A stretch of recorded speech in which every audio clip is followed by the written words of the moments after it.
Presidente. Eu não lembro qual foi a última entrevista que eu dei aqui, faz tempo, acho.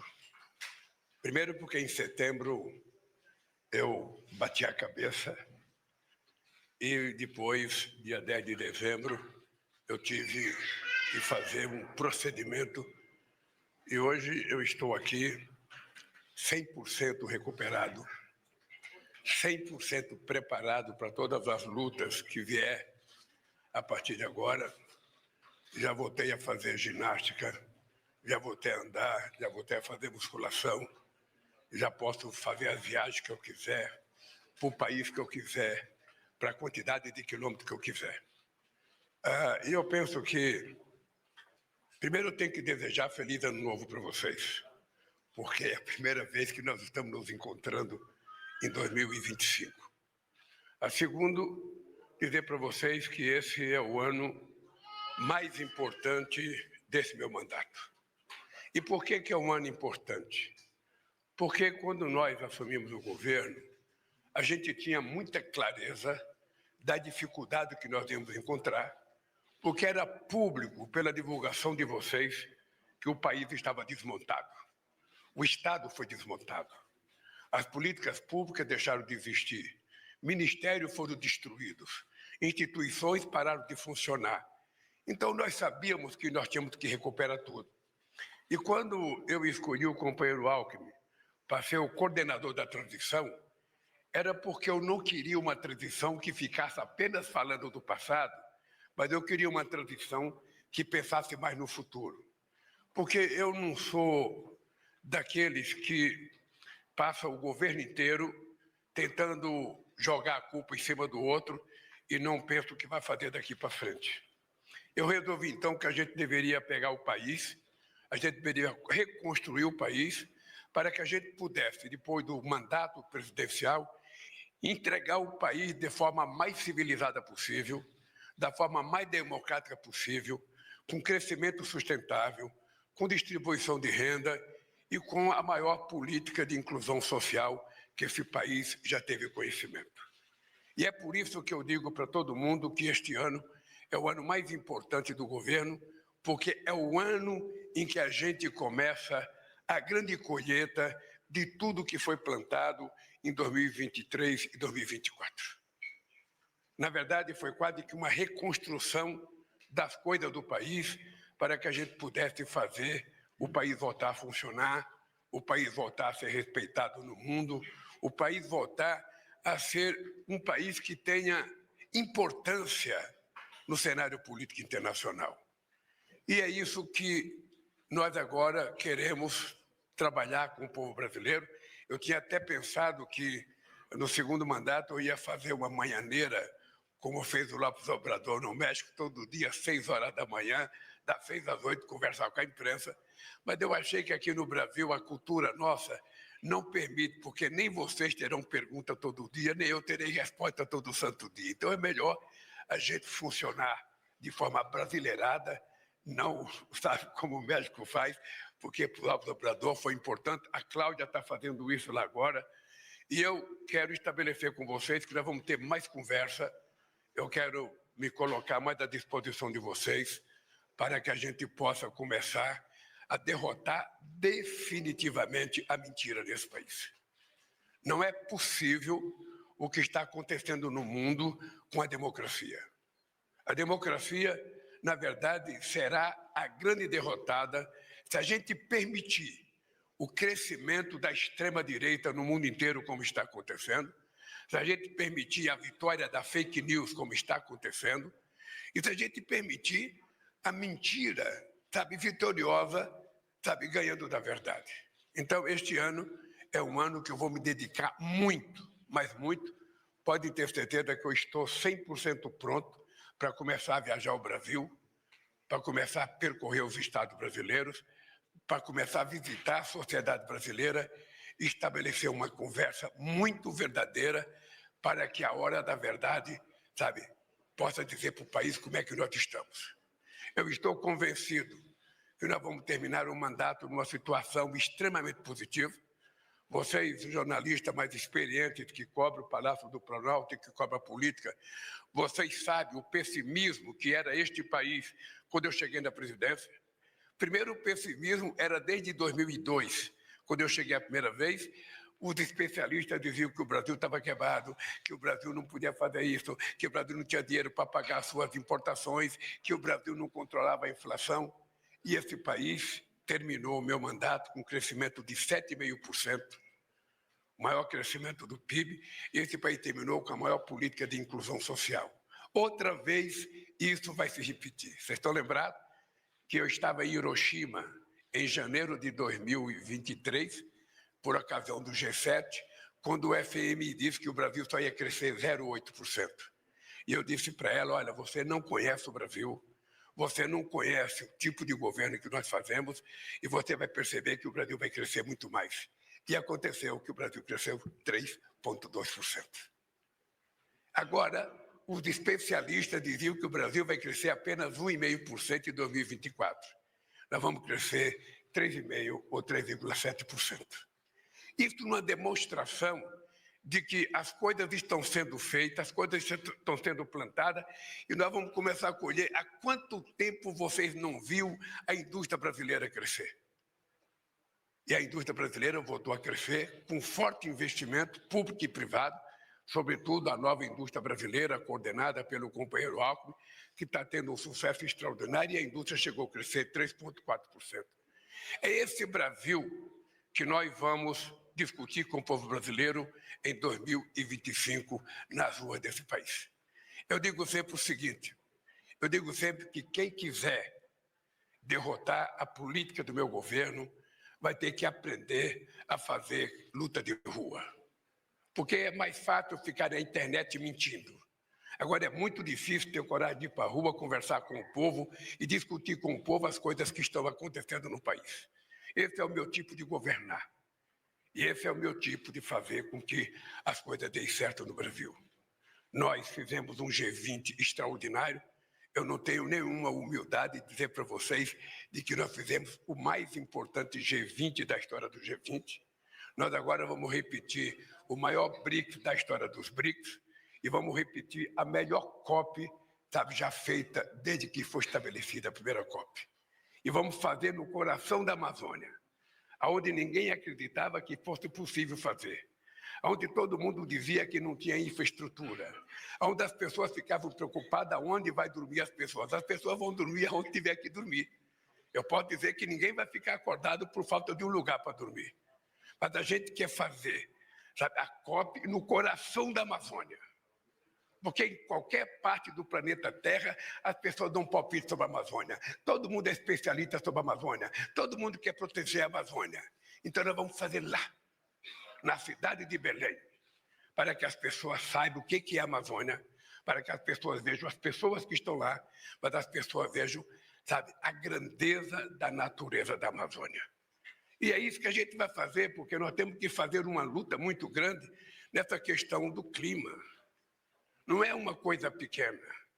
Se a gente não fizer uma coisa forte, essas COP vão ficar desmoralizadas, porque se aprova as medidas, fica tudo muito bonito no papel e depois nenhum país cumpre.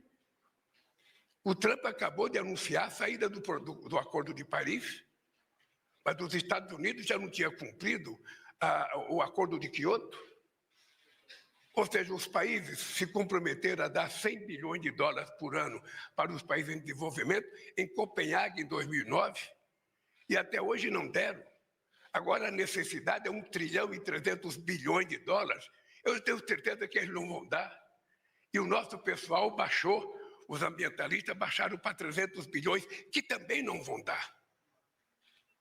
Então é preciso que a gente faça uma discussão séria se nós queremos discutir a questão do clima com seriedade, se nós queremos fazer com que haja uma transição energética de verdade, se nós queremos mudar, sabe, o nosso planeta para a gente poder sobreviver nele e chegarmos a ter no máximo 1,5 grau, sabe, de caloria, ou nós vamos brincar, sabe, de falar na questão do clima.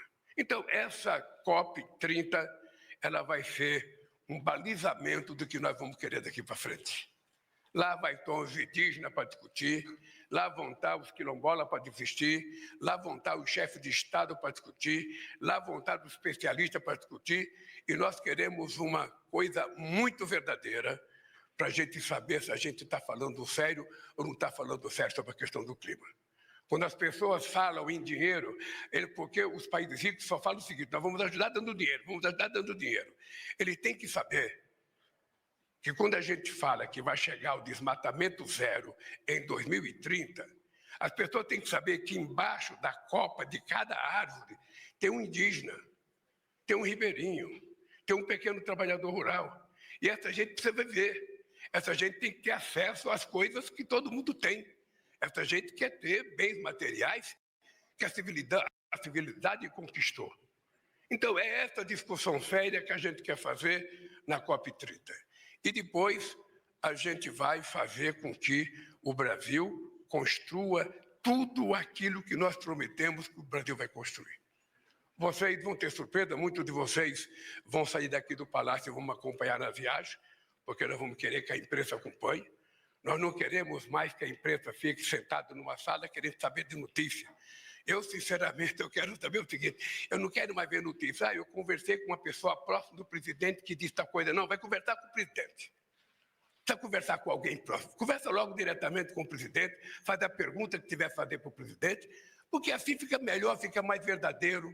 Vocês ganharão muito mais estabilidade, eu ganharei muito mais credibilidade e o Brasil ficará muito melhor. É esse Brasil que eu quero construir com a participação de vocês. E agora eu vou me colocar à disposição de vocês, porque senão eu fico falando muito. Daqui a pouco eu respondo as perguntas que vocês vão fazer, sem vocês fazerem a pergunta. Tá? O nosso companheiro Laércio vai coordenar, essa figura simpática, sabe? Vai coordenar, e eu estou à disposição de vocês. Por favor, não se restringam na pergunta. Eu vou repetir uma coisa que eu falo todo dia: não tem pergunta irrespondível, a não ser que eu não saiba. Aí eu vou dizer para vocês: não sei. Eu vou pedir, quem sabe, ajuda para os outros jornalistas que estão aqui. Mas não tem tema proibido, pergunta o que vocês quiserem, do jeito que vocês quiserem, que ela será respondida do jeito que eu sei. Tá bem? Então, feliz ano novo para todos nós. Vamos começar na sequência que a gente definiu, a Sofia Aguiar, da Broadcast. Oi, presidente. Bom dia. Primeiro, muito obrigada por esse espaço. A gente concorda que tem que falar mais, tem que conversar mais, e a gente espera que isso se repita mais vezes. Fala com o microfone mais perto da boca. Aqui, perdão. Eu sou a Sofia Aguiar, eu sou da Agência Estado do Broadcast.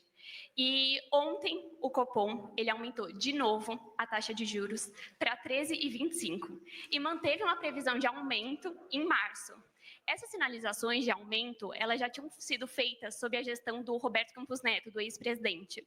Só que ontem foi o primeiro Copom do presidente Gabriel Galípolo indicado para o senhor para o cargo. O senhor acha que havia espaço para o Gabriel Galípolo fazer uma mudança nessa previsão de aumento? Obrigada. Veja, eu de vez em quando acerto nas minhas previsões. Eu tinha certeza que essa pergunta viria, sabe, como uma das principais perguntas que vocês devem fazer. Olha, veja, eu quero dizer para vocês que uma pessoa que já tem a experiência de lidar com o Banco Central, como eu tenho, tem consciência de que num país do tamanho do Brasil, com a responsabilidade do Brasil, o presidente do Banco Central não pode dar um cavalo de pau num mar, sabe, revolto, sabe, de uma hora para outra. Já estava praticamente demarcado a necessidade da subida de juros pelo outro presidente, e o Galípolo fez aquilo que ele entendeu que deveria fazer. Nós temos consciência de que é preciso ter paciência. Eu tenho 100% de confiança no trabalho do presidente do Banco Central. Eu tenho certeza que ele vai criar as condições para entregar ao povo brasileiro uma taxa de juros menor, no tempo em que a política permitir que ele faça. Nós, aqui, como governo, temos que cumprir nossa parte, a sociedade cumpre a parte dela e o companheiro Galípolo cumpre a função que ele tem, que é de coordenar a política tributária brasileira, a política monetária brasileira e entregar para nós, dentro do possível, a inflação mais baixa, o juro mais baixo possível. É isso que vai acontecer.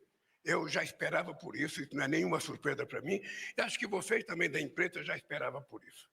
O que eu posso dizer para vocês é que agora nós temos um presidente do Banco Central da maior competência, muito competente do ponto de vista econômico, e é um companheiro que, quando eu chamei ele para o Banco Central, eu disse: Galípolo, você é meu amigo, mas você vai ser presidente do Banco Central.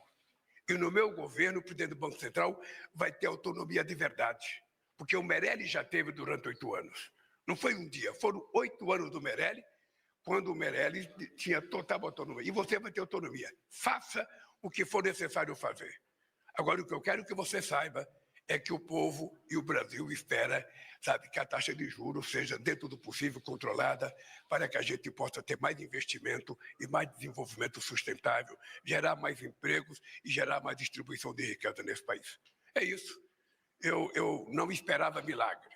Eu esperava que as coisas acontecessem da maneira que ele entendeu que deve acontecer. Ok, gente, vamos passar a palavra para o Sérgio Roxo, Jornal o Globo. Bom dia, presidente Lula, tudo bem? Feliz ano novo para o senhor. Sérgio Roxo, do Globo. Nessa semana, 2 presidentes de partidos da base, né, que tem ministérios, fizeram críticas ao governo. O Gilberto Kassab disse que o senhor não é favorito, não vê o senhor como favorito se a eleição fosse hoje, em 2026, e falou que o ministro da Fazenda, Fernando Haddad, é fraco, né? E o Marcos Pereira, que é o presidente do Republicanos, falou que o governo está sem rumo e que também imagina o partido dele em outro caminho em 2026. Eu queria saber, o senhor teme perder o apoio desses partidos até 2026? E como é que o senhor pretende contemplá-los na reforma ministerial? Você sabe que, quando eu vi a história do companheiro Kassab, eu comecei a rir. Porque, como ele disse, se a eleição fosse hoje, eu perderia. Eu olhei no calendário e percebi que a eleição vai ser só daqui a 2 anos. Eu fiquei muito despreocupado, porque hoje não tem eleição. Segundo, eu acho que o Kassab foi injusto com o significado do companheiro Haddad no Ministério da Fazenda. É importante a gente lembrar. Eu posso não gostar pessoalmente de uma pessoa. Eu posso ter crítica pessoal àquela pessoa. Mas não reconhecer que o companheiro Haddad começou o nosso governo coordenando a PEC da transição, porque a gente não tinha dinheiro para governar o país em 2023. E nós conseguimos, num governo, num parlamento totalmente adverso, totalmente, porque o meu partido só tinha 70 deputados em 513, a gente conseguiu aprovar a PEC da transição, que permitiu a gente ter dinheiro para cuidar das políticas, pagar, inclusive, dívida do governo passado, e ainda teve política para fazer mais investimento em educação e também no Bolsa Família. Então, é uma coisa que eu acho que o Haddad é um ministro extraordinário e está fazendo. A segunda coisa é o arcabouço fiscal. Ou seja, o companheiro Haddad coordenou com o Congresso Nacional, sabe, uma indicação de uma seriedade administrativa estupenda. Ou seja, ele convenceu todo o governo e o Congresso Nacional de que, além da gente cumprir o arcabouço fiscal, a gente não poderia gastar mais de 2,5% em investimento. Essa é uma coisa extraordinária, porque isso foi feito contra todas as pessoas que querem, sabe, investir mais. Não é gastar, é investir mais. E foi aprovado no governo e foi aprovado no Congresso Nacional. Depois, o companheiro Haddad coordenou uma coisa que o mundo vai agradecer e o Brasil vai agradecer, que foi a aprovação da reforma tributária. Jamais houve uma reforma tributária feita num regime democrático. Jamais.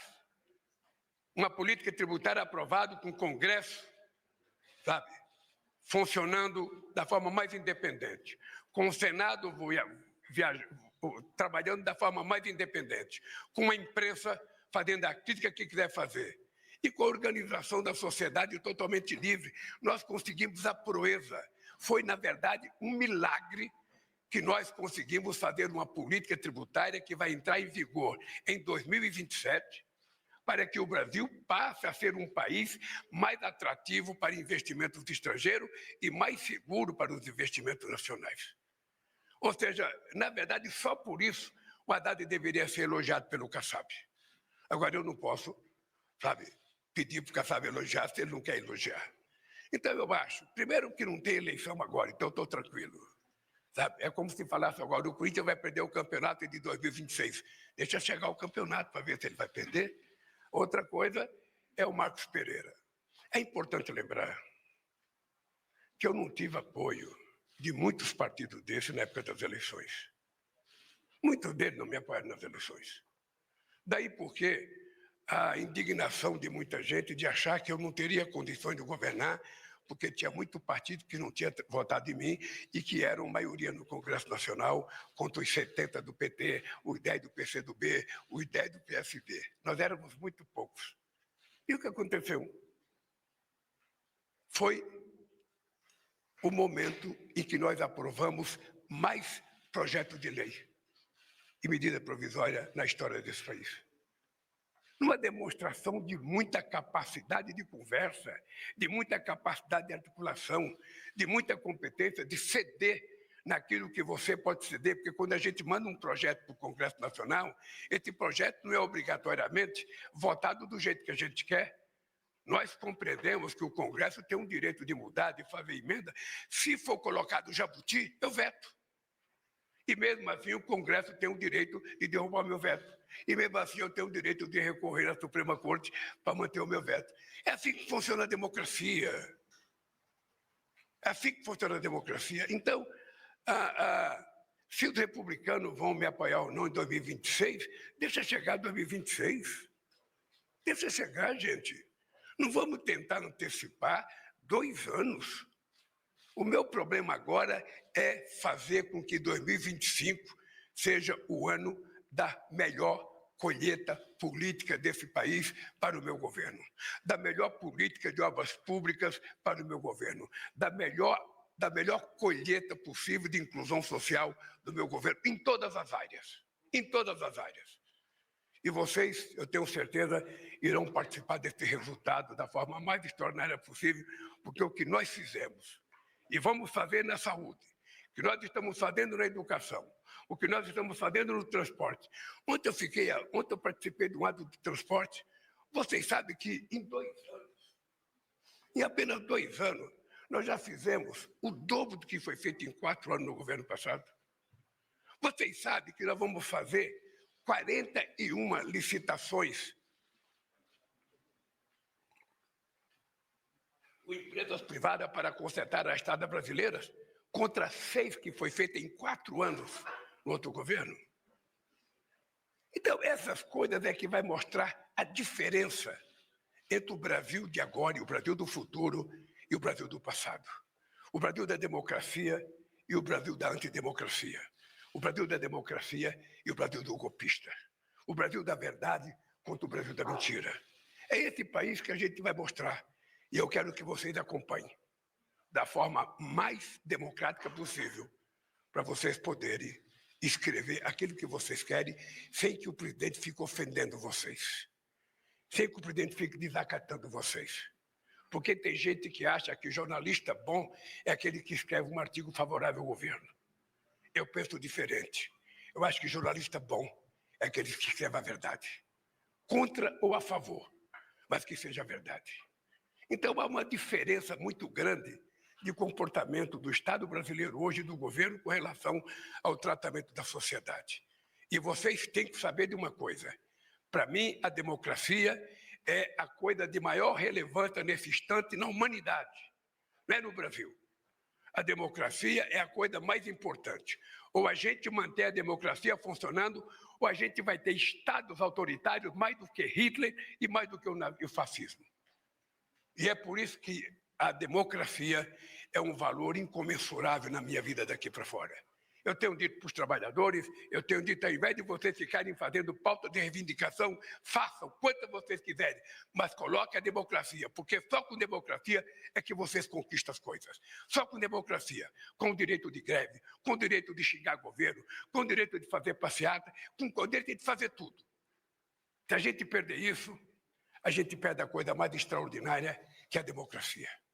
Eu gosto tanto da democracia, porque jamais, no regime autoritário, o metalúrgico seria presidente da República. Jamais. Jamais um índio seria presidente da Bolívia.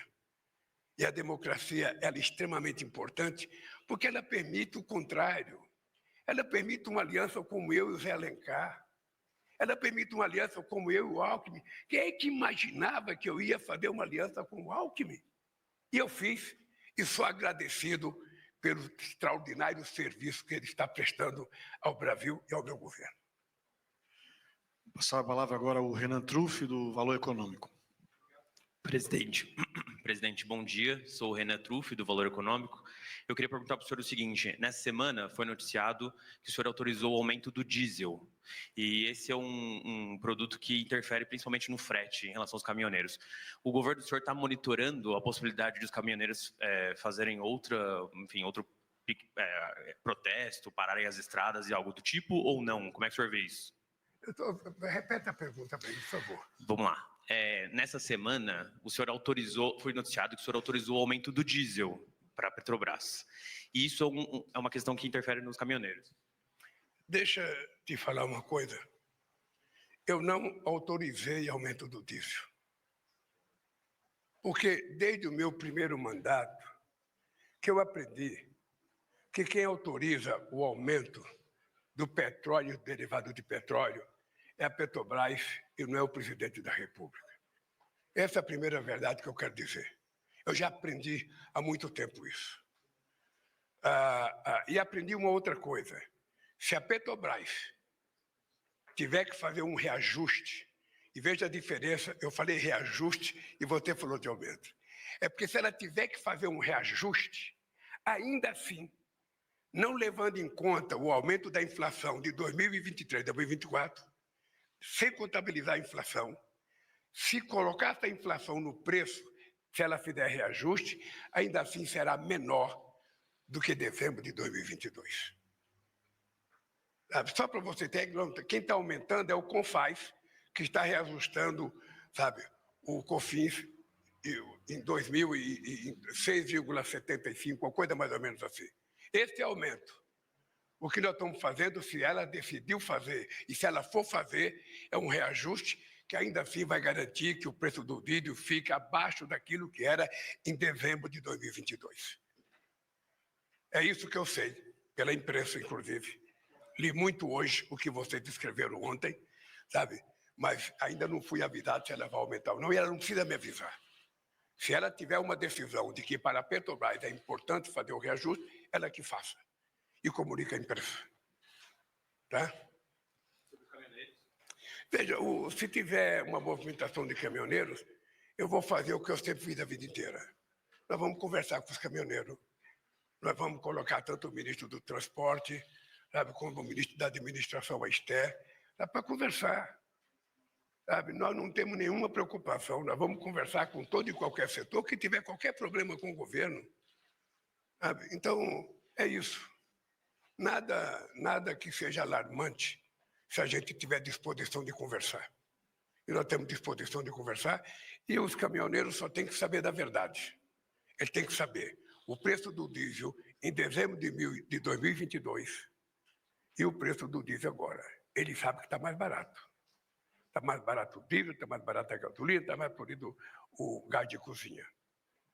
E vão continuar mais barato. É isso. Vamos passar agora a palavra para o Marcos Amoroso, da Rede TV. Olá, presidente, bom dia. Marcos Amoroso, da Rede TV.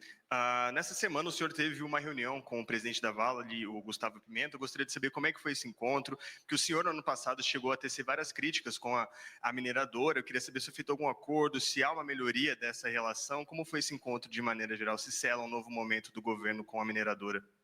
Deixa eu falar uma coisa para você. Tanto eu tenho problema de ouvido, como nós temos um problema do som aqui. Se você falar perto do microfone, a gente entende de forma... Assim está melhor? Eu estou aqui. A culpa é do Stucker, viu? Som. Presidente, o senhor me escuta melhor agora? Vamos lá, repetir desde o começo. Marcos Amoroso, da Rede TV, repórter.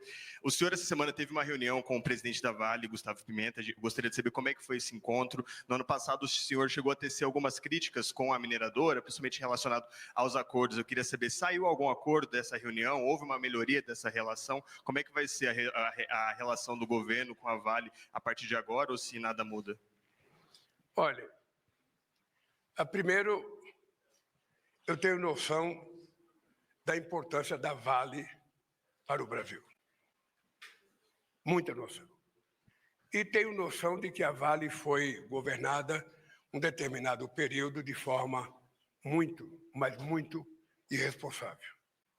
A Vale não conversava com o governo e não discutia com o governo os projetos que ela pode participar nesse momento de transição energética, nesse momento da gente explorar, sabe, os minerais críticos, que é muito importante. E a Vale agora se dispõe a ter um novo comportamento. Nós tivemos uma reunião, eu fiquei muito, muito contente com a impressão que me passou o presidente da Vale, e nós queremos discutir várias coisas que nós temos que discutir para fazer com que a Vale volte a produzir mais minério e ela voltar a ser a primeira ou a segunda no mercado internacional. Ela caiu muito no mercado internacional, ela perdeu muito, e eu acho que nós precisamos fazer com que a Vale recupere, porque ela é importante para o Brasil. O Brasil é importante para a Vale, mas a Vale também é importante para o Brasil. Então, acho que foi uma conversa extraordinária. Havia aquela tensão maluca, porque a gente não tinha feito o Acordo de Mariana. Há 9 anos que estava parado o Acordo de Mariana. Havia gente que achava que era impossível, e nós conseguimos fazer o Acordo de Mariana funcionar. Sabe? Foi aprovado aqui no Palácio. E agora nós temos que ter cuidado, porque o dinheiro começou a surgir e nós temos que estabelecer como é que o BNDES vai fazer com que esse governo chegue na ponta. Porque todo o acordo foi feito para que o dinheiro chegue na ponta e para que o dinheiro possa preservar e recuperar o nosso querido Vale do Rio Doce. Tá? Foi boa a reunião e nós vamos fazer uma reunião que eu vou convocar para a gente discutir como é que a gente vai vencer os obstáculos de mineração que a Vale está enfrentando. Passar a palavra agora para o Plínio Aguiar, do R7. Bom dia, presidente. Plínio Aguiar, do R7, site da Record. O senhor cobrou dos ministros medidas para conter aí a alta do preço dos alimentos. Uma das propostas em estudo é a redução da alíquota de importação. Ela é suficiente? Eu gostaria de saber também o que mais o governo está pensando para conter aí, frear esse aumento aí do preço dos produtos. Olha, eu tenho em mente que o aumento dos preços de comida que vão na cesta básica é sempre muito ruim, porque eles afligem exatamente as pessoas mais pobres, os trabalhadores mais humildes que a gente quer proteger. Então, não tem sentido você fazer um sacrifício enorme de fazer políticas públicas para fazer com que o dinheiro chegue na ponta e depois esse dinheiro, sabe, será comido pela inflação. Também nós não queremos aqui dizer, eu faço questão de dizer para vocês, eu não tomarei nenhuma medida daquelas que são bravata, sabe? Eu não farei cota, eu não coloquei helicóptero para viajar à fazenda e prender boi, como foi feito no tempo do Plano Cruzado. Eu não vou estabelecer nada que possa significar o surgimento de mercado paralelo.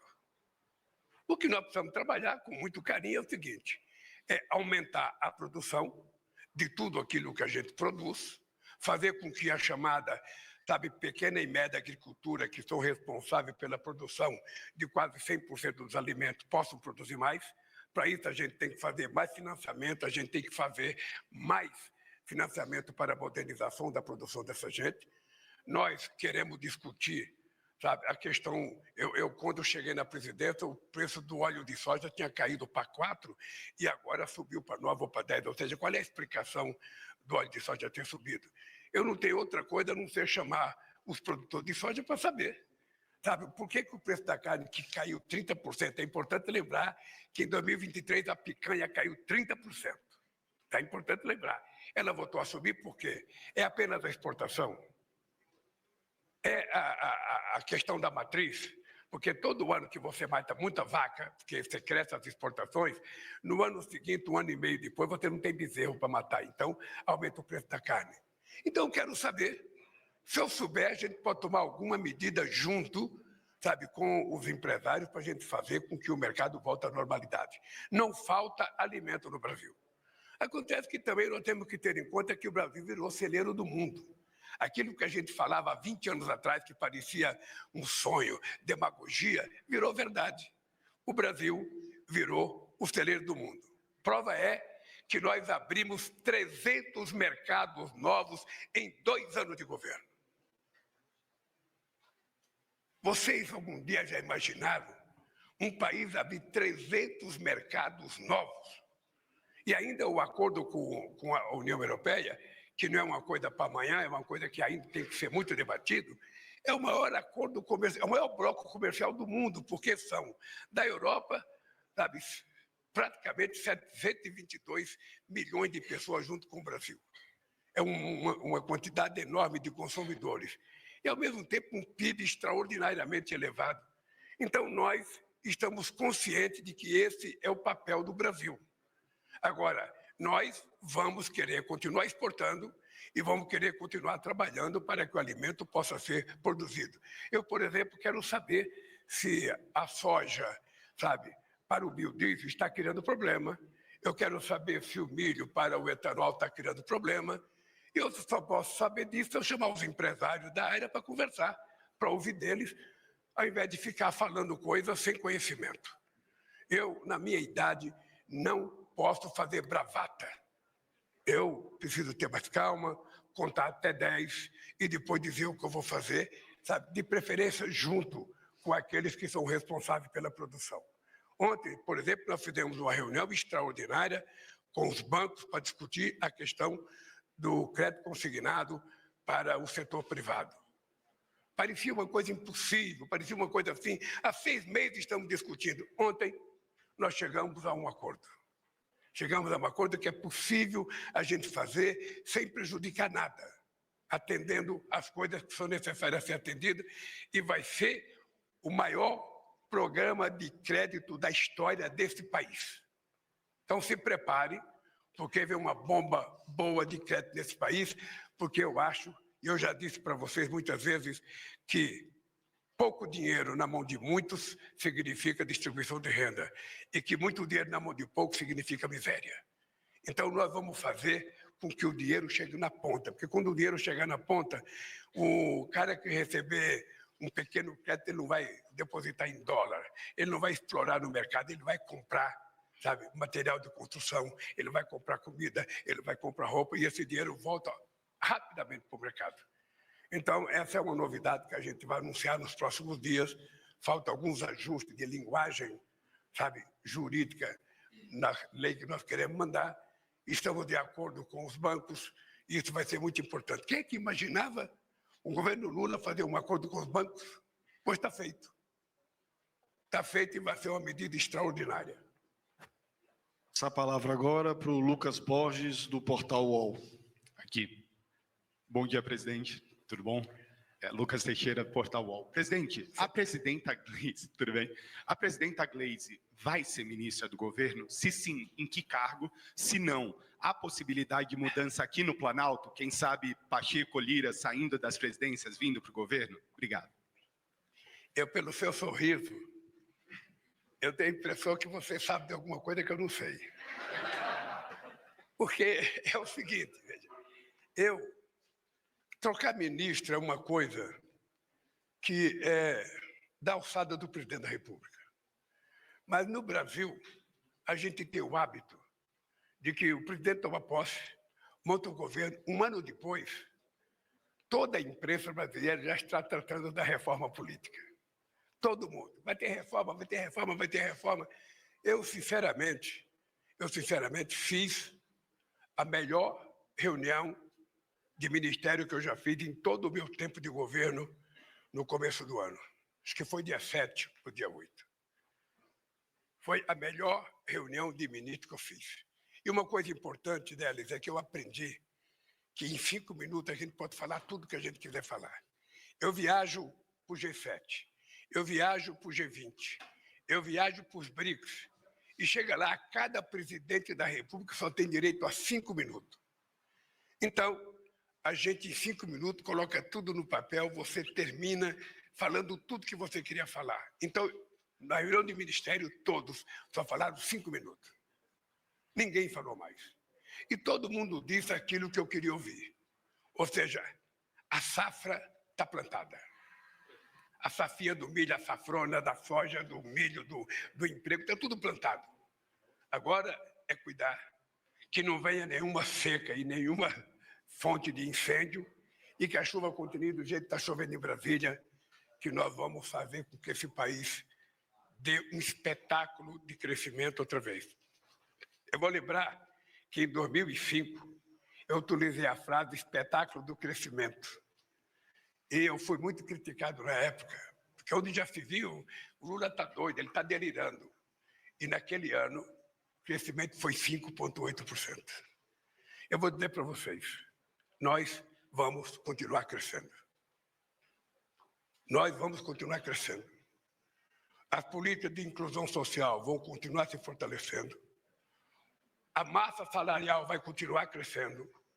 E o salário mínimo vai continuar sendo ajustado acima da inflação. Isso tudo sem que a gente crie nenhum problema na chamada estabilidade fiscal. Vocês também já ouviram eu cansar de dizer, não é uma vez nem outra, foram centenas de vezes. Eu aprendi a estabilidade com a dona Lindu, que ela pegava dinheiro dos 8 filhos. Minha mãe não sabia ler. Minha mãe não sabia diferenciar um O de um R, mas ela sabia contar dinheiro. Então a gente chegava em casa, os 8 filhos dela, cada um com a sua envelope de dinheiro, ela pegava aquele envelope, colocava tudo junto, contava com tudinho, pegava as papeletas das nossas dívidas, ela falava, isso aqui é para pagar, isso é para pagar aquilo. Se sobrasse um pouquinho, ela falava, isso aqui é para o transporte, para namorar, isso aqui não sei para quantas. Como era o caçula, nunca sobrava nada para mim, nunca. Mas é assim que eu governo esse país. Não pode gastar mais do que a gente tem capacidade de arrecadar. Se a gente tiver que fazer investimento para construir um novo ativo que aumente os ativos brasileiros, nós vamos então fazer uma dívida saudável. É uma dívida para construir algo que seja benéfico ao país e à população brasileira. Fora disso, se a gente começar a gastar aquilo que a gente não tem, chega um dia que a gente quebra. Quem usa cartão de crédito sabe do que eu estou falando. Quem usa cartão de crédito vai gastando um pouquinho mais, vai comprando um pouquinho mais. Hoje é mais fácil ligar para a internet e comprar uma coisinha de R$50, outra coisinha de R$60. Chega no final do mês, o cartão de crédito estoura. Eu não vou fazer com que o Brasil estoure. Uma coisa que me deixa triste às vezes, é que às vezes tem pessoas ou setor que quer ter uma predominância na formação da opinião pública. Vocês sabem o quanto nós passamos de apuro com as pessoas dizendo, não, porque o déficit fiscal, porque o déficit fiscal, porque o déficit fiscal. O que aconteceu com o déficit fiscal? O que aconteceu? 0,1%. 0,1% é zero. Não é 2,5% como nós recebemos, é zero. E vai ser assim. Vai ser assim porque eu tenho muita responsabilidade na minha casa e tenho muita responsabilidade com esse país. Eu sei, porque eu vivi 27 anos da minha vida dentro de uma fábrica. E sei, porque eu vivi 10 dentro do sindicato. Eu sei como é que o povo sofre a irresponsabilidade de um governo. E quando eu falo que a gente vai controlar a economia desse país, é porque se a gente não acertar, quem sofre é o povo. A hora que o país quebrar, sabe que vão cortar o povo. É o povo que vai ter vítima. É gente que ganha bilhões e bilhões querendo que a gente corte, sabe, tostão do povo trabalhador. E é por isso que eu tenho responsabilidade. Já provei isso em 8 anos de mandato e vou provar outra vez em 4 anos de mandato. É isso. Passar.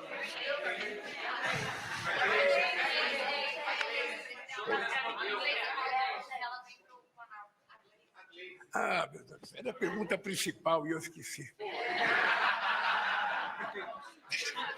Primeiro, deixa eu dizer para vocês o seguinte.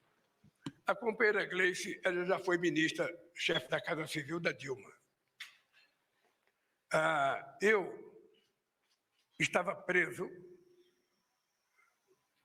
e eu fui um dos responsáveis pela que a companheira Gleice virasse presidenta do nosso partido. A Gleice é um quadro muito refinado. Politicamente, tem pouca gente nesse país mais refinado que a Gleice. O pessoal fala, mas ela é muito radical para ser presidente do PT. Olha, para ser presidente do PT, ela tem que falar a linguagem do PT. Se ela não quiser ser assim, ela é que vai para o PSDB. Ela é que vai para outro partido político. Para ser do PT, ela tem que ganhar, sabe, confiança do PT. Então, ela tem condições de ser ministra em muitos cargos. Até agora, não tem nada definido. Eu não conversei com ela, ela não conversou comigo. Eu ainda não sentei para ficar pensando se eu vou ou não trocar alguns ministros. Agora, vocês podem ter certeza que o dia que eu trocar, vocês saberão de primeira mão. E não vai saber por um furo de um articulista, não. Sabe aquele furo? Não, alguém perto do governo, alguém próximo do presidente, alguém, sabe, tomou café com o presidente. Não. Vocês vão saber porque eu vou comunicar a vocês se nós vamos trocar A ou B e se vai entrar C ou D. Tá? Mas eu quero dizer que a Gleice é um quadro que ela tem competência para ser ministra em qualquer país do mundo. Raniele Veloso, TV Meio Norte. TV Meio. Bom dia, presidente. Raniele Veloso, da TV Meio. Gostaria de saber se o governo ainda tem pretensão de apresentar ainda cortes na área fiscal. O senhor acabou de falar de estabilidade, mas teve um déficit de 0,1%. O senhor disse que é pequeno, mas teve um déficit, e há essa preocupação com as contas públicas. No segundo tempo, nos 45 do segundo tempo, no ano passado, o Congresso aprovou o pacote de corte de gastos. Foi suficiente ou o governo tem outros planos? Olha, você sabe que quando a gente manda um orçamento para o Congresso Nacional, a gente já manda um orçamento com todas as previsões do que possa acontecer no futuro. Eu volto a repetir, 0,1 é 0. As pessoas que passaram o ano inteiro falando do famoso déficit fiscal deveriam pedir desculpa ao Haddad. Haddad, desculpa, a gente não acreditou em você, a gente duvidou de você, desculpa. Não, mas não pedem. Não pedem, porque as pessoas que falam coisas erradas e depois não acontece, não têm humildade de falar, nós erramos. Então, eu posso te dizer o seguinte, estabilidade fiscal é uma questão muito importante para esse governo, e é uma questão muito importante para mim. Eu acabei de responder na pergunta anterior. A gente quer responsabilidade fiscal e a gente quer fazer o menor déficit possível, porque a gente quer que esse país dê certo. E eu disse para você, se a gente tiver que fazer uma dívida, é para a gente construir um ativo novo que vai ajudar esse país a ser melhor ainda. Então, isso é pensado quando a gente prepara o orçamento.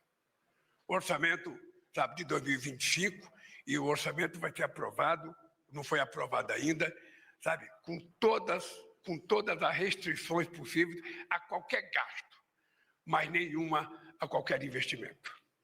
Não tem outra medida? Não tem outra medida fiscal? Eu não tenho outra medida fiscal. Veja, se apresentar durante o ano a necessidade de fazer alguma coisa, nós vamos reunir o governo e discutir. Mas eu posso te dizer que, se depender de mim, não tem outra medida fiscal.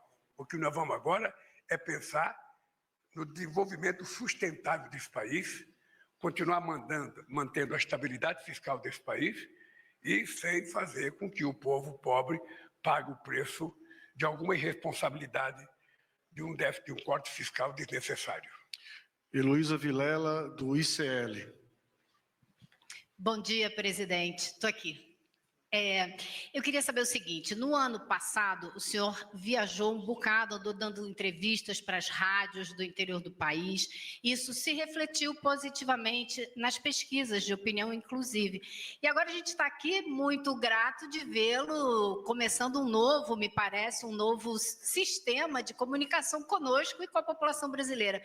Eu queria saber se é isso, se veio para ficar, e se esse é o contra-ataque do governo para divulgar melhor as entregas e os feitos do governo. Olha, você me conhece e eu lembro que quando o companheiro Pimenta estava na comunicação, de vez em quando o Pimenta me aparecia com uma pesquisa dizendo o que o povo estava pensando. Eu falava, Pimenta, mas é assim mesmo. Ou seja, você tem o primeiro ano de governo, que como você ganhou as eleições, o povo tem muita expectativa, sabe? E o povo está muito tranquilo. No segundo ano, seja para o presidente, para o governador ou para o prefeito, começa o povo a saber se a expectativa que ele tinha está sendo cumprida. Eu dizia para o Pimenta, não se preocupe com pesquisa, porque o povo tem razão. A gente não está entregando aquilo que a gente prometeu. Então, como é que o povo vai falar bem do governo se a gente não está entregando? É preciso ter muita paciência.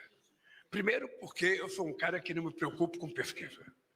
A pesquisa ela não é feita para você gostar ou não gostar. A pesquisa é feita quando você é responsável para você analisar, sabe, ela, verificar se aquilo tem um fundo de verdade e você começar a fazer as correções necessárias. É muito cedo para você fazer pesquisa sobre 2026 e é muito cedo para você avaliar o governo, sabe, com 2 anos de governo. É muito cedo. Eu só queria lembrar você que eu deixei a presidência em 2007 com 87% de bom e ótimo. Eu tenho consciência do que nós estamos fazendo, mas muita consciência. Por isso é que eu não gosto de fazer bravata. Eu tenho consciência e cada coisa que eu falar para vocês, eu quero que vocês anotem, porque cada coisa que eu falar, nós vamos entregar. Porque não é apenas um programa de governo, é uma profissão de fé. Você acha que eu seria eleito presidente da República outra vez se eu não tivesse no horizonte que eu tenho que fazer mais do que eu fiz em 2003, 2010? Para que eu ia votar? Se eu não tivesse noção de que eu posso ser melhor e fazer mais. Então, eu posso te garantir, na reunião ministerial que eu fiz dia 7, eu cheguei à conclusão de que, em 2 anos de governo, nós preparamos esse país mais do que nos 8 anos meus. Só o PAC é 1 trilhão e 800 bilhões de reais que vai ser jorrado nesse país para gerar emprego, para gerar ativos produtivos, para gerar estrada, pontes. Sabe? Isso vai acontecer. Não tem choro e nem vela. Vai acontecer isso porque nós estamos bem organizados, nós temos uma equipe de ministério na infraestrutura da melhor qualidade e as coisas vão acontecer. Por isso que eu não me preocupo com pesquisa. Eu posso dizer para vocês que o dia que eu estiver preocupado com pesquisa, eu vou convocar uma coletiva para dizer para vocês, me preocupei com a pesquisa. Então, o meu papel é trabalhar para entregar o que eu plantei agora. Então, eu quero convidar vocês, sabe, nós até estamos fazendo em maio uma reunião com todos os ministros do continente africano da agricultura, porque a gente quer ver como é que a gente pode ajudar. Vai ser a primeira reunião, sabe, do pacto do combate à fome e à pobreza, que nós aprovamos no G20. Ou seja, nós vamos fazer uma reunião para mostrar o que nós temos de bom no Brasil, levar eles a campo para eles verem o que está acontecendo de bom, e depois vamos fazer uma reunião técnica aqui, coordenado pela Embrapa, pelo Ministério das Relações Exteriores, para a gente poder transferir um pouco de conhecimento para os nossos companheiros africanos, para ver se a gente combate a fome de verdade. A Aliança Global contra a Fome e a Pobreza vai ter o seu primeiro grande evento, sabe, em maio, com todos os ministros da agricultura dos países africanos. Passar a palavra agora para o Matheus Chu, da Rádio Gaúcha. Presidente, bom dia. Aqui. Bom dia. Eu queria falar sobre a sua relação com Donald Trump. Saber se o senhor vai fazer um contato direto com o novo presidente dos Estados Unidos, seja uma ligação ou um encontro presencial, e como o senhor vai agir se ele cumprir a promessa de taxar produtos brasileiros, tendo em vista que o país é o segundo maior parceiro comercial do Brasil. Veja, é muito simples. Se ele taxar os produtos brasileiros, haverá reciprocidade do Brasil em taxar os produtos brasileiros. Taxar os produtos que são exportados para os Estados Unidos é simples, não tem nenhuma dificuldade. Veja, eu Já governei o Brasil com um presidente republicano, já governei com um presidente democrata, e a minha relação é sempre a mesma. A minha relação é uma relação de um Estado soberano com outro Estado soberano. O Trump foi eleito para governar os Estados Unidos e eu mandei na carta para ele que eu espero que ele tenha uma boa governança para os Estados Unidos. Eu fui eleito para governar o Brasil. Eu quero respeitar os Estados Unidos e quero que o Trump respeite o Brasil. Tá? É só isso. Se isso acontecer, está de bom tamanho. A nossa exportação com os Estados Unidos não é essa supremacia que as pessoas pensam que é. Ele é superioritário com relação ao Brasil, é mais ou menos 40, 45 bilhões, sabe?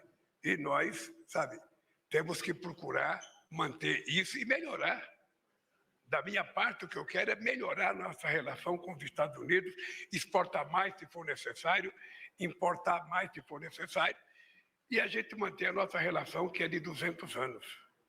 Eu, sinceramente, é isso que eu penso, é isso que eu espero. Não me preocupo se ele vai brigar pela Groenlândia, se ele vai brigar pelo Golfo do México, se ele vai brigar pelo Canal do Panamá. Ele só tem que respeitar a soberania dos outros países. É isso. Ele foi eleito para governar os Estados Unidos da América do Norte. E os outros presidentes foram eleitos para governar os seus países. É isso, civilidade. Então, veja, não há nenhum interesse agora, acho que nem meu e nem dele. Porque essas conversas só acontecem quando você tem interesse, tem alguma coisa para tratar. Eu mandei uma carta, sabe, para o governo americano, dando os parabéns pela vitória. Sabe, é isso. Se a gente não tiver a oportunidade de se encontrar, porque ele não participa dos BRICS, sabe, se eu for convidado para o G7, a gente tem chance de se encontrar. Se eu não for, a gente vai se encontrar na ONU. Se ele não desistir da ONU também, né? Obviamente que eu acho que esse negócio de descumprir o Acordo de Paris, de, sabe, dizer que não vai dar dinheiro para o OMS, é uma regressão à civilização humana. Passar a palavra agora para a Luciana Lima, do Platô. Aqui, presidente. Bom dia. Feliz ano novo para o senhor também. Luciana Lima, do Platô. Presidente, os 2 primeiros anos desse governo, o senhor teve uma relação com o Congresso, o governo teve uma relação com o Congresso muito baseado na liberação de emendas para aprovar os projetos de interesse do governo no Congresso. Isso da gestão do Arthur Lira e do Rodrigo Pacheco, né, na Câmara e no Senado. Agora a gente tem um novo Congresso, né, e com a perspectiva de eleição aí do Hugo Mota na Câmara e do Alcolumbre, né, do Alcolumbre. Ainda vai ter votação. Vai ter votação, mas são os favoritos, né, do Alcolumbre no Senado. Eu gostaria de saber do senhor o que o senhor espera da gestão desses 2 favoritos aí, se o senhor acha que esse padrão de relacionamento vai mudar ou vai continuar a mesma coisa entre o Executivo e o Legislativo? Olha, eu não me meto em eleição da Câmara e eleição do Senado. A eleição na Câmara e no Senado é uma questão dos partidos políticos, dos deputados e dos senadores. O presidente da República não se mete nisso. O meu presidente do Senado é aquele que ganhar, e o da Câmara é aquele que ganhar. Quem ganhar, eu vou respeitar e vou estabelecer uma nova relação. Eu acho que nós já demos uma demonstração de que não tem dificuldade de você governar se você tiver, sabe, muita disposição de muita conversa. Então, se Hugo Mota foi eleito presidente da Câmara e o Alcolumbre eleito presidente do Senado, eles serão o presidente das instituições e é com ele que nós vamos fazer as tratativas que tiver que fazer. Eu tenho uma boa coordenação política, eu tenho um bom líder no Senado, eu tenho um bom líder na Câmara, sabe, tenho um bom líder no Congresso Nacional, e essas pessoas é que vão tratar de organizar a relação do governo federal. Todos os projetos que eu mandar para o Congresso Nacional, antes de mandar para o Congresso Nacional, eu discuto com os líderes aqui, com o coordenador político do governo, com o líder na Câmara e no Senado, e quando o projeto chega na Câmara e no Senado, ele já está mais ou menos alinhavado para ser aprovado. É assim que vai continuar sendo. E se eles fizerem mudança, e essa mudança for pertinente, eu sancionarei. Se não for pertinente, eu vetarei. É isso. Simples. Eu acho. Não, deixa eu lhe falar uma coisa. O governo não tem nada a ver com as emendas parlamentares. Foi uma conquista dele num governo irresponsável que não governava o país. Tá? Então, elas existem. Nós estamos agora com decisões da Suprema Corte do ministro Flávio Dino e nós vamos negociar para ver se coloca um acordo definitivo entre a Câmara, sabe, e o Poder Executivo para saber que, sabe, se tiver que dar emenda, vamos dar emenda subordinada e orientada a projetos de interesse do Estado brasileiro, sobretudo na área da educação, na área da saúde, na área do transporte. É assim que a gente vai trabalhar, até que a gente crie condições para que seja da forma diferente. Eu te confesso que eu não terei dificuldade na relação com o Congresso Nacional. Não terei. E também eu não sou daqueles que ficam esperando que a oposição me elogie. Sabe? Oposição não foi feita para elogiar o governo. Oposição foi feita para criticar. Eu lembro que o Fernando Henrique Cardoso dizia: o PT vai até ir no nacional. Sabe? Então, oposição é para isso. Sabe? Nós fomos eleitos para governar. Eles foram eleitos para não deixar a gente governar. Mas nós vamos governar. Pessoal, nós encerramos as 10 perguntas que tínhamos combinado. Queria pedir ao presidente se ele quiser fazer uma fala de consideração final. Eu sei que está todo mundo ansioso por 1000 perguntas aqui, todo mundo dizendo. Olha, vamos ter outras oportunidades também. Eu pensei que era só eu que tinha vindo para cá mais civilizado, mas eu vi que todo mundo aqui está muito bem preparado para essas coisas. Eu só queria terminar dizendo para você o seguinte: eu vou tentar fazer isso mais vezes.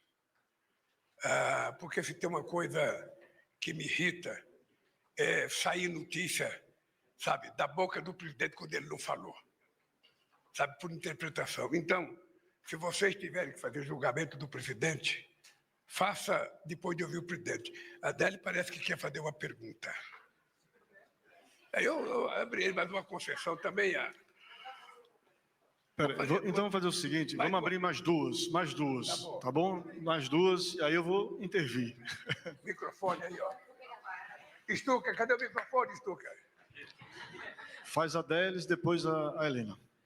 As duas decanas. A Helena não. Presidente, o senhor falou 2 vezes sobre a questão do ajuste fiscal, do déficit fiscal. Mas eu queria aprofundar um pouquinho, porque o que a gente está querendo saber é se o senhor entende que cumpriu a necessidade de contenção de gastos para o equilíbrio fiscal a longo prazo, porque o problema no mercado não é hoje, é o daqui para frente. O que a gente quer saber é se o senhor considera que cumpriu a necessidade de baixar o rombo fiscal, de resolver o rombo fiscal. Olha, eu vou só repetir o seguinte: não existiu rombo fiscal. Rombo fiscal existiu no governo passado. No governo passado, houve rombo fiscal de quase 2,6%. No nosso não houve. Aliás, se não fosse o Rio Grande do Sul, nós teríamos feito superávit, pela primeira vez em muitas décadas.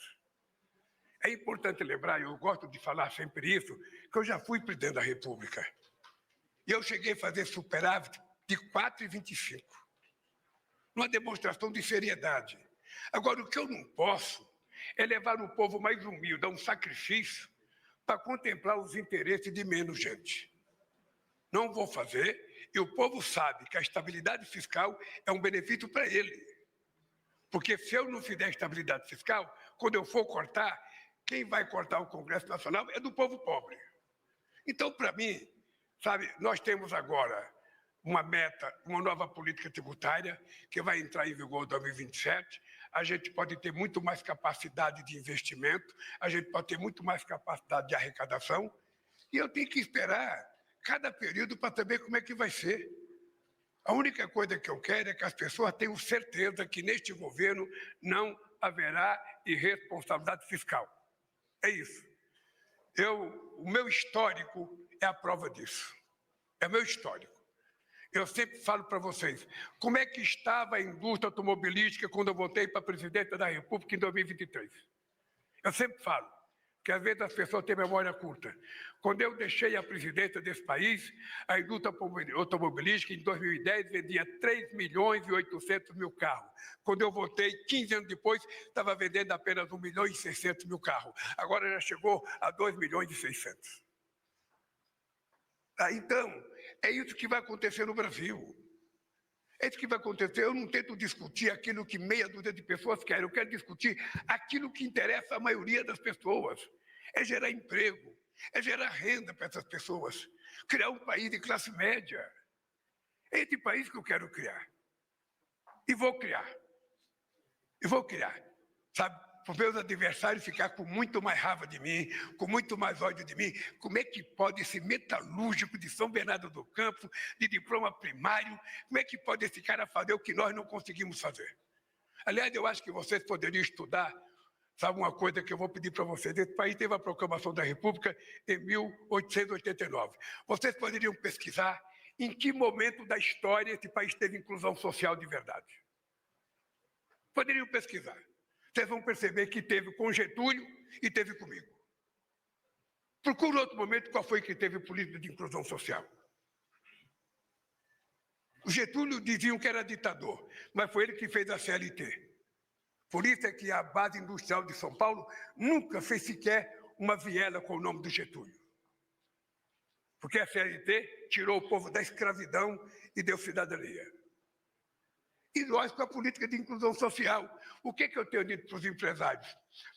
Gente, se você acha que pagar 1.900.000 para o seu trabalhador é muito, porque você acha que é muito pagar, não olhe ele como seu trabalhador. Olhe ele como seu consumidor. Porque ele vai pegar o salário que você pega, ele vai numa loja comprar o que você fabrica. O dinheiro que você pagou para ele vai voltar para você, porra. Não dá para você entender isso? É simples de entender. Então, ao invés de pagar para o trabalhador, paga para o seu consumidor. Se a gente fizer isso, esse país vai dar um salto de qualidade da forma mais extraordinária possível. Nós quase conseguimos uma vez. Uma coisa que me deu tristeza foi voltar à presidência com 33 milhões de pessoas passando fome outra vez. Vamos acabar. Em 2026, quando eu tiver que entregar a presidenta da República, eu vou dizer para vocês, nenhum brasileiro ou brasileira está passando fome nesse instante. É isso que eu vou fazer, muito orgulhosamente. Bom dia, presidente. Vai, Tereza. Tereza Cruvinel, Portal Brasil 247. Eu queria saber, em primeiro lugar,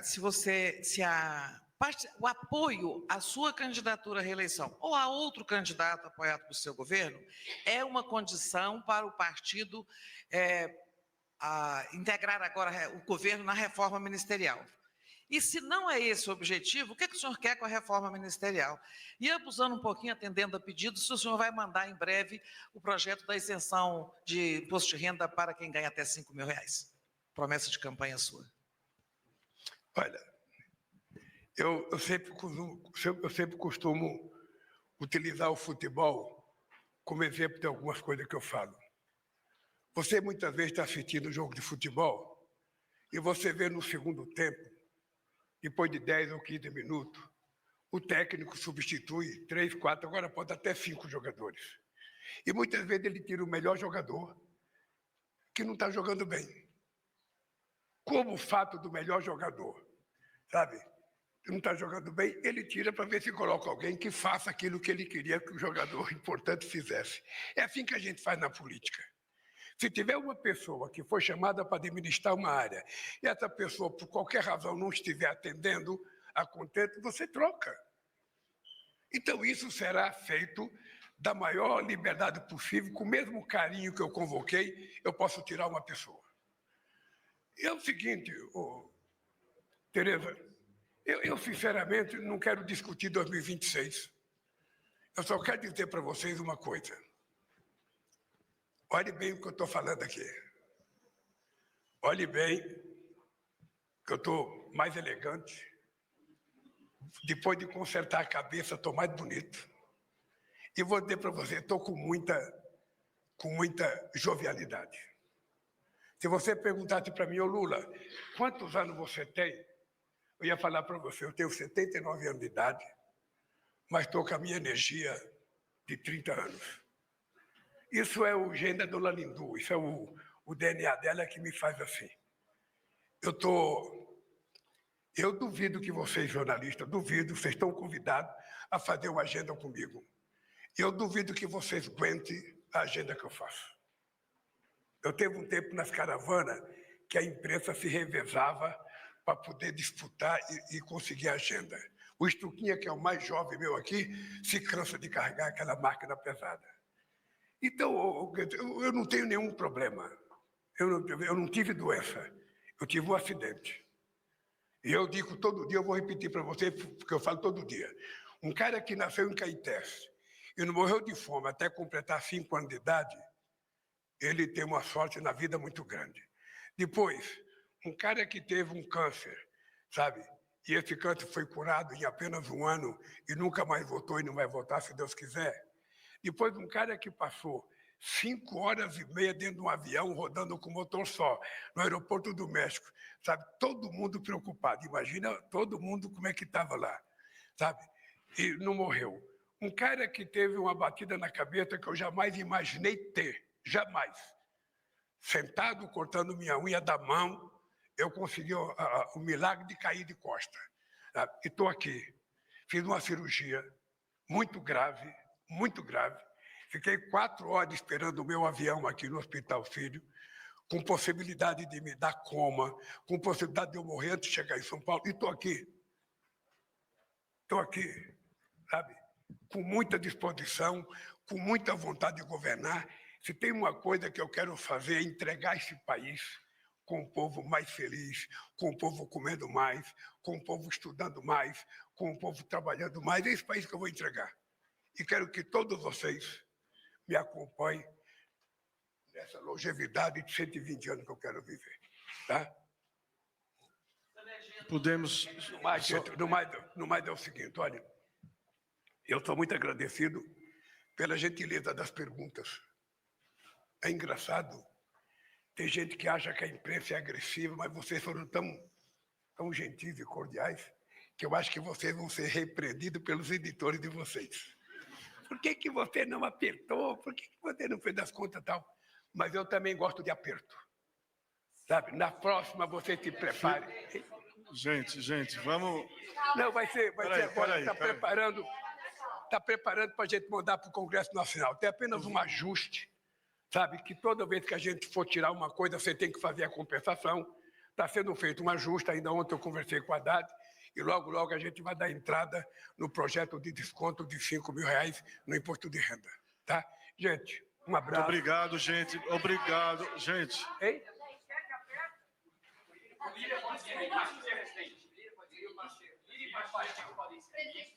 Não, eu não posso dizer quem é que vai ser, gente. Deixa eu lhe falar uma coisa. Eu se pudesse falar, eu falaria. Mas o que eu quero é que o Pacheco seja governador de Minas Gerais. É isso que eu quero. Tá bom, gente. Gente, senão a gente não termina. Vamos agradecer, obrigado. Vamos fazer outras entrevistas também depois. Queria agradecer a presença de todos. Valeu, até mais. Vamos lá, gente.